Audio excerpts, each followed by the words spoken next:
धैर्य गर्न सक्नुपर्छ। मेहनतको फल र समस्याको हल एक न एक दिन अवश्य आउनेछ।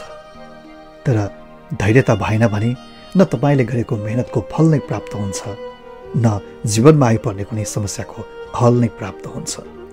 सबैको लागि समय लाग्छ। रातारात परिवर्तन केहीमा पनि सम्भव छैन। केही पाउनको लागि, केही बन्नको लागि र केही हुनको लागि मेहनत अवश्य चाहिन्छ र मेहनतले मात्रै पुग्दैन। त्यो मेहनतको फल प्राप्त गर्नको लागि, त्यो फल प्राप्त हुनुन्जेलसम्मको लागि धैर्यता चाहिन्छ। र जीवनमा समस्या पनि त्यस्तै हो। समस्या आउँछ, जहाँ जीवन छ त्यहाँ समस्या सधैँ रहिरहन्छ। तर समस्याको समाधान नहुने भन्ने कुरै हुँदैन। हरेक समस्याको समाधान छ, तर त्यो समस्याको समाधान प्राप्त हुने बेलासम्म, त्यो प्राप्त हुनको लागि केही न केही धैर्यता पनि अवश्य पनि चाहिन्छ। जब हामी धैर्यता गुमाउँछौँ नि, तब न परिश्रमको फल प्राप्त गर्छौँ, न कुनै समस्याको हल नै प्राप्त गर्न सक्छौँ। तपाईँको समय शुभ रहोस्।